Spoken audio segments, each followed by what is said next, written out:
Good evening, afternoon, or morning. Movie Cat is at the microphone. Today I will tell you about a movie where a character is so greedy that there is simply no limit for him that he will not cross for money. For your attention, an action thriller of 2020. I care a lot.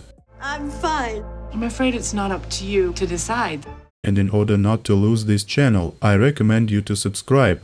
A man surnamed Feldstrom enters the retirement home. He is not allowed to visit his mother and the local guard blocks his way. He tries to force his way through, but local orderlies detain him. After this, Feldstrom files a lawsuit against his mother's legal guardian, Marla Grayson. The man accuses Marla of tricking a healthy person into a nursing home, taking away her means of communication, and forbids to see her relatives. Feldstrom asks the judge why, while a living son, strangers should decide how to care for his mother. He also adds that Marla sold almost all of his mother's property and appropriated all the money for herself. Marla Grayson calmly responds to all the accusations. Mrs. Feldstrom was diagnosed with dementia, and her son, if he had wanted to, could have helped her himself a long time ago, and when he kept his distance to the last, the court appointed a guardian for the woman by law. Marla adds that it's her job to take care, and of course she has the right to be paid for her work, so she just had to sell Mrs. Feldstrom property. Smart arguments and Marla's brilliant reputation convinced the judge to uphold the sentence. Mrs. Feldstrom remains under her full custody in the future. Her girlfriend and business partner, Fran, is waiting for Marla outside the courthouse. Feldstrom runs out of court and insults Marla with the last words, and he also hopes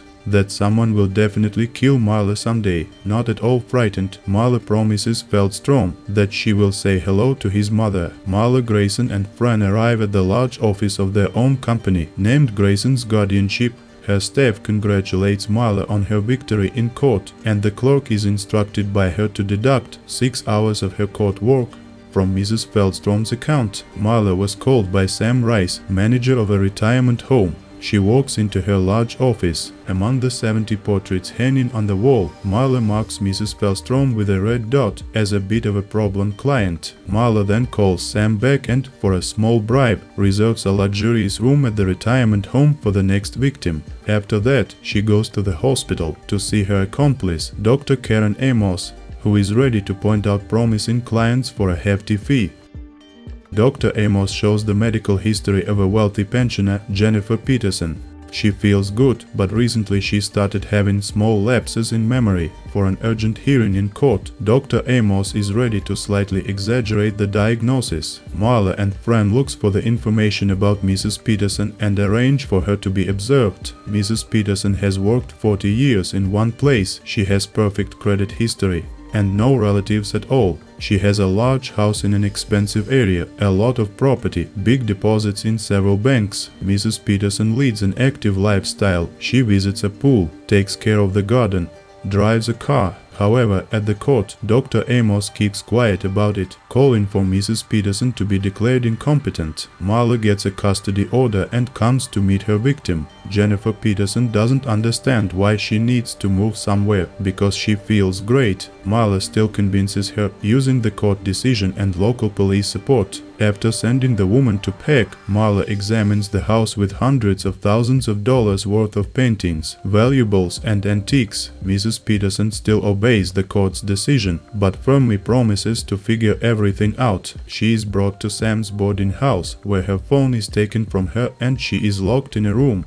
Marla and Fran sell off all of Mrs. Peterson's possessions in no time. Having emptied the house completely, the accomplices sell the car and the house itself. Suddenly, a taxi arrives at the house. The driver tells Fran that the taxi was booked in the name of Jennifer Peterson. The driver sees that the house is empty and the hostess is not there. He does not understand anything and just drives away. When asked by Fran who ordered the taxi, the driver does not answer. A taxi without a passenger arrives at a closed parking lot. Surprised driver meets his boss, an influential authority of the Russian mafia in the USA, Roman Laniov. Roman, who has dinner with his mother every month on this day, does not understand why she is not in the house and why outsiders are now running it. Roman, barely restraining his anger, orders the driver, Alexei, to go back and figure out what's going on. Meanwhile, Marla gains access to Mrs. Peterson's bank drawers, having previously found the key in a stash in the house. In addition to money and gold, Marla finds diamonds there. Later, Alexei tells Roman where his mother is and also leaves a photo of Marla, indicating that exactly she brought Mrs. Peterson to the nursing home. Roman doesn't understand why a guardian was appointed for his healthy mother, so he sends his lawyer, Dean Erickson, to Marla. In an expensive car and solidly dressed, Dean visits Marla. Legally, the lawyer is unable to free Mrs. Peterson, because all court orders are on Marla's side. Then the lawyer offers $150,000 in exchange for Mrs. Peterson's freedom. But Marla demands $5 million, casually trying to find out who hired Dean. The lawyer offers a maximum of $300,000 and hints that if Marla refuses, she will lose absolutely everything, including her bones. Marla doesn't panic and points Dean to the door, and only after the lawyer leaves, she starts to get nervous. Her girlfriend Fran seriously fears for their lives, but Marla has survived many threats and decides to go to the end. Roman is furious because he discovered that his diamonds have disappeared from the bank drawer. The lover files a lawsuit against the guardian and disputes Mrs. Peterson's incapacity in court, but due to the fact that he cannot answer who his employer is or present a contract, he loses the case. After learning about the failure, Roman throws at the lawyer everything he can get his hands on. Roman orders Alexei to take people and free Mrs. Peterson from the nursing house at any cost. Bandits break into the nursing house, threaten the guards with weapons and take the woman out into the street. In the last 10 meters, she is prevented from reaching Roman by Marla, who knocks out Alexei by a baseball bat. The police arrive and take Mrs. Peterson back to the nursing house. Roman goes, literally seething with aggression. Now he assigns the task to killers.